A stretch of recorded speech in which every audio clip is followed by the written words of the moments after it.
Okay, good morning बच्चों।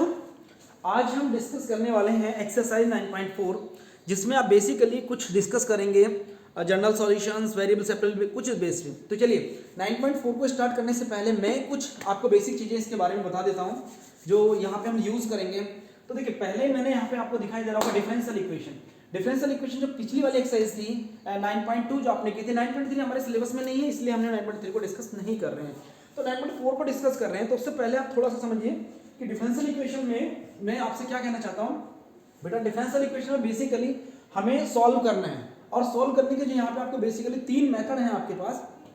देखिए, पहला मेथड है वो कहता है कि solve the differential equation.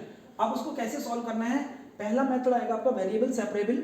First one will be variable separable, second one will be homogeneous and third one will be linear differential equation. यहाँ पे 3 मेथड्स आपको डिस्कस करने हैं। तो आज हम अमूमन बेसिकली जो डिस्कस करने वाले हैं वो है वेरिएबल सेपरेबल। वेरिएबल सेपरेबल पे हम डिस्कस करेंगे क्वेश्चन कि वेरिएबल सेपरेबल पे कैसे क्वेश्चन को सॉल्व करते हैं। मगर उससे भी पहले मैं आपको बताना चाहूंगा कि जनरल सॉल्यूशन और पर्टिकुलर सॉल्यूशन क्या होता है, ठीक है नहीं? तो चलिए, तो ये 3 तरह की क्वेश्चन है, और बता दूं आपको कि पेपर में यहाँ से ये जो वेरिएबल सेपरेबल है ऑटोमेटिकली होमोजेनियस के अंदर इन्वॉल्व हो जाता है, और लीनियर डिफरेंशियल इक्वेशन सिंपली है। तो आपका जो यहाँ से क्वेश्चन या तो क्वेश्चन यहाँ से बनता है और इन दोनों में चॉइस होती है। तो मैं सजेस्ट करूंगा आपको कि यदि पेपर में आएगा क्वेश्चन तो आप या तो इसको सॉल्व करें, और या इस मेथड से यदि यूज हो रहा है तो उसको यूज सॉल्व करें, क्योंकि ये भी ठीक है मगर इससे थोड़ा सा लेंथी हो जाता है, तो थोड़ा सा चांस रहता है। तो बट आफ्टर ऑल यदि चॉइस है तो आप इस वाले मेथड को यहाँ से इस वाले मेथड से अडॉप्ट करिए क्वेश्चन को, यदि 2 क्वेश्चन आए हैं। तो चलिए जनरल सॉल्यूशन पर्टिकुलर सॉल्यूशन के बारे में थोड़ा सा देखिए। यहाँ पे जनरल सॉल्यूशन क्या है? देखिए, एक आपको सिंपल से आप यहां देखिए, इससे भी पहले ये देखिए, आप यहां एक देख रहे हैं फॉर्मुलेशन ऑफ डिफरेंशियल इक्वेशन। यदि आपको कोई फैमिली ऑफ कर्व दिया गया है तो आप पहले उसका फॉर्मुलेशन डिफरेंशियल इक्वेशन कैसे बनाते हैं। तो मान लीजिएगा आपको, और यदि आपको डिफरेंशियल इक्वेशन दी गई है तो उससे फैमिली ऑफ कर्व कैसे बनता है। 2 चीजें, यदि डिफरेंशियल इक्वेशन दी गई है आपको तो आप उसका इंटीग्रेट कर दीजिए, आपका फैमिली ऑफ कर्व मिल जाना है। और यदि फैमिली ऑफ कर्व दिया है उसको डिफरेंशिएट कर दिया डिफरेंशियल। इससे पहले एक्सरसाइज में यही तो किया था हमने कि आपको फैमिली ऑफ कर्व दिया था, मतलब कुछ भी दे रखा था y e⁻x ऐसा कुछ था ना, तो dy/dx निकालते तो डिफरेंशियल इक्वेशन फॉर्म हो जा रही थी, फिर उसको सब्स्टिट्यूट करते थे। अब यहाँ पे डिफरेंशियल इक्वेशन दी गई, सपोज कीजिए सॉल्यूशन एक क्वेश्चन मैंने लिया है यहाँ पे dy/dx = y/x, ये मैंने कोई क्वेश्चन लिया है, सिंपल सा क्वेश्चन है। तो इसमें मैंने क्या किया है, अभी थोड़ा सा बताऊंगा इसका वेरिएबल सेपरेबल से, अभी थोड़ा सा समझने की कोशिश करिए फिर बताऊंगा दोबारा। मैंने वेरिएबल सेपरेबल से इसको क्या किया है, इसको y को मैं नीचे ले आया और x को ऊपर ले गया, x को वही रखा सॉरी, इसको dx को ऊपर ले गया, तो ये यानी क्रॉस मल्टीप्लिकेशन टाइप में। तो dy/dx = dx/x। तो आप देखिए इसका इंटीग्रेट करिए, तो इंटीग्रेट करेंगे 1/y dy 1/x dx। इसका मेरे को मालूम है ln या log y = log x plus log c लिख सकते हैं, या xc भी लिख सकते हैं, कोई मुश्किल नहीं है। तो log y = log c या c ही लिख सकते हैं, चलिए इसे कोई ज़्यादा दिक्कत नहीं, मैंने अगले में c ही लिखा। यहाँ से देखिए, ये भी बताऊंगा आपको कि कहीं हम log c लिख सकते हैं या c भी लिख सकते हैं, क्योंकि आपको आर्बिट्रेरी कांस्टेंट जोड़ना है ना वहाँ पे, तो आपने यहाँ पे लगाया, अभी c ही लगाया मैंने, सिंपल। अब आप देखिए log y = log x plus c, x को इधर ले आए तो log y अपॉन इसकी प्रॉपर्टी है, log की property log m minus log n = log m upon n। तो log y/x = c, तो y/x = e⁻c। और ये क्या है, c एक आर्बिट्रेरी कांस्टेंट, तो ये कांस्टेंट तो देखने में अच्छा लग रहा है, इसकी जगह हम क्या करते हैं, इसकी जगह एक अलग से कोई कांस्टेंट ले लेते हैं, इसको हम पूरे को ही क्या मान लें। जब ये खुद ही कांस्टेंट है, जब इसको अलग से कुछ चीज मानी, आर्बिट्रेरी कांस्टेंट मतलब अपनी इच्छा से लिया गया, अपने मन से लिया गया, तो क्यों ना हम इसको पूरे की जगह हमने k ले लिया।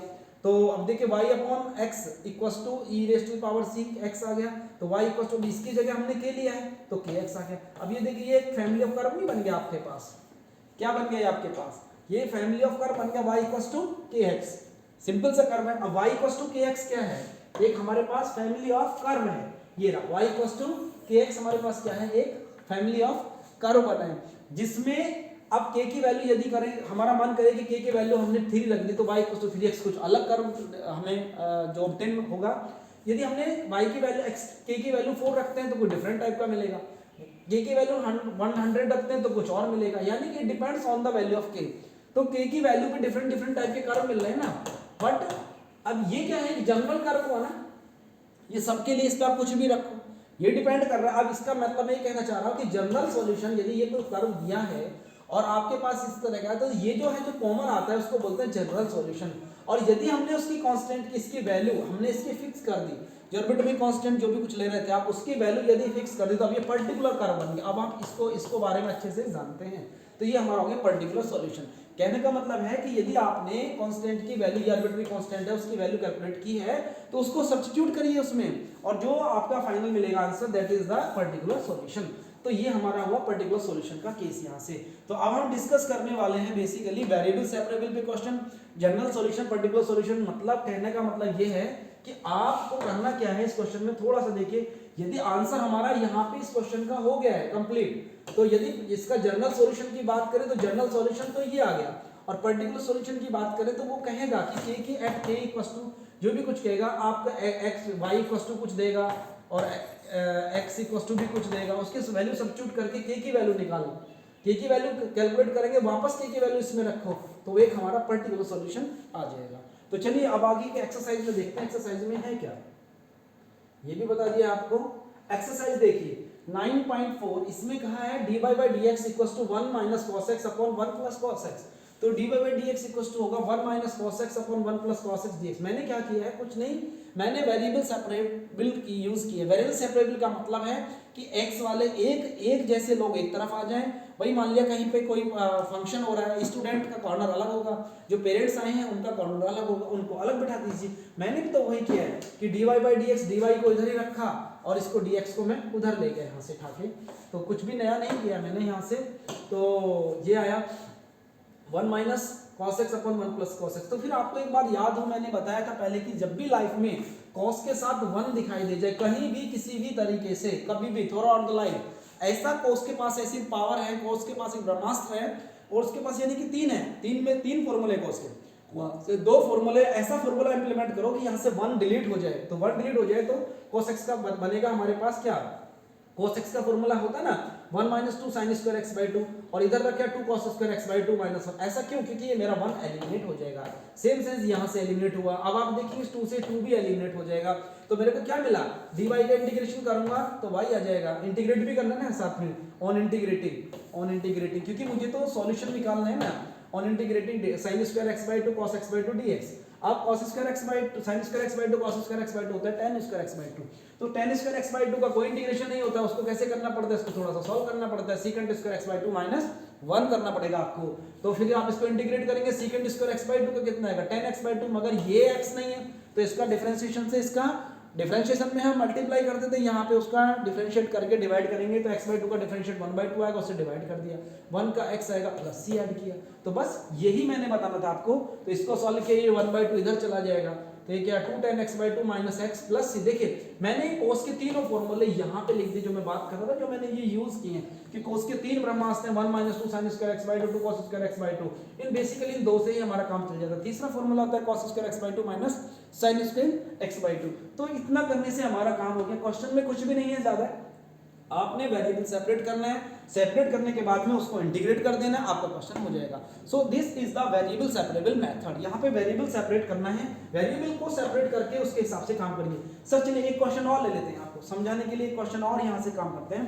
dy by dx equals to root over 1 minus under root of 4 minus y square. चलिए तो ये तो y है ना इसके अंदर, तो y की टर्म है, जब y की टर्म है तो आप y वाला y के नीचे ले लो ना, dy by dx equals to root over 4 minus y square, और dx हमारा इधर चला गया। तो अब क्या करेंगे, इंटीग्रेट कर दो, इंटीग्रेट किया यहाँ से, इसका इंटीग्रेट तो मुझे भी आता है, इसका इंटीग्रेट x लिख दिया और यहाँ पे c लिख दिया, आर्बिट्रेरी कांस्टेंट पे लिख दिया यहाँ पे। तो इसका देखो formula under root of a square minus 1 upon under root of a square minus x square का क्या होता है फॉर्मूला, इंटीग्रेशन में याद करेंगे तो होता है sin inverse x upon a। sin inverse x, x की जगह कितना है y, ये होता है ना sin inverse x upon a। तो x की जगह क्या लिखेंगे बेटा, सोचिए x के प्लेस पे क्या लिखेंगे, x के प्लेस पे y है, a के प्लेस पे 2 है, तो sin inverse y upon 2 equals to x plus c। अब y अपॉन 2 यदि चाहे तो इसको मॉडिफाई करके ऐसे कर सकते हैं, अदरवाइज आप यहाँ पे भी आंसर इसको ड्रॉप कर सकते हैं, आपका आंसर सही है। तो y इक्वल्स टू 2 ऐसे भी कर सकते हैं, 2 इधर पहुंच जाएगा, ये भी करेक्ट है। तो ये क्या आ रहा है हमारा, this is the general solution. General solution हमारे पास निकल के आ रहा है। अभी हमने c की वैल्यू कुछ भी नहीं दी है यहाँ पे, तो ये हमारा जनरल सॉल्यूशन आएगा। चलिए आगे देखते हैं कुछ और, एक दो क्वेश्चन और है जनरल सॉल्यूशन का ही। देखिए एक क्वेश्चन और दिया है, क्वेश्चन नंबर 3, ये कहता है कि dy/dx + y = 1। मैंने क्या किया, y को इधर ले गया तो 1 - y। अब ये y वाले फॉर्म में पहले वाले नहीं क्वेश्चन बना, तो मैंने इसको नीचे ले आया और dx को फिर वही ले गया, मैंने इंटीग्रेट किया। अब देखिए यदि ये y - 1 होता तो इसका सीधा सीधा लॉग रख जाता ना, मगर ये है 1 - y। तो 1 - y करने की से y - 1 बनाने के लिए मैंने माइनस का मल्टीप्लाई इधर किया, माइनस का मल्टीप्लाई इधर किया। तो dy/dx अपॉन अंडर ये माइनस का मल्टीप्लाई करने से 1 - y value y - 1 minus of dx। तो इसका क्या है, log of y - 1 = -x + c। बस यहां तक छोड़ सकते हैं, या y - 1 = e⁻x + c। इसको चाहे तो इसको हम कांस्टेंट यूज कर सकते हैं, जो पहले भी किया था हमने जनरल सॉल्यूशन में, क्योंकि ये सारा ही हमारा कांस्टेंट है। तो आप इस पूरे की जगह आर्बिट्रेरी कांस्टेंट k भी ले सकते हैं। तो y = 1 + k आप यहां तक भी ड्रॉप कर सकते हैं, आपका यहां भी आंसर सही है। तो लगता है यहां तक क्लियर हुआ होगा, कोई ज्यादा मुश्किल क्वेश्चन नहीं है। देखते हैं। अच्छा अब जो है इसके बाद में जो क्वेश्चंस हैं, चलिए बाकी क्वेश्चंस हम लोग कल डिस्कस करेंगे, ये क्वेश्चन हो जाएंगे। अभी हम डिस्कस करेंगे होमोजेनियस इक्वेशन। बाकी जो क्वेश्चन बचते हैं उन क्वेश्चंस पे आप ट्राई करिए, सॉल्व करिए। पर्टिकुलर सॉल्यूशन पूछेगा आपसे, तो पर्टिकुलर सॉल्यूशन का मैंने बताया था, एक क्वेश्चन फिर करा दूंगा आपको। तो आज के लिए इतना ही बहुत है, कल हम जब डिस्कस करेंगे तो होमोजेनियस डिफरेंशियल इक्वेशन करेंगे। Thank you very much.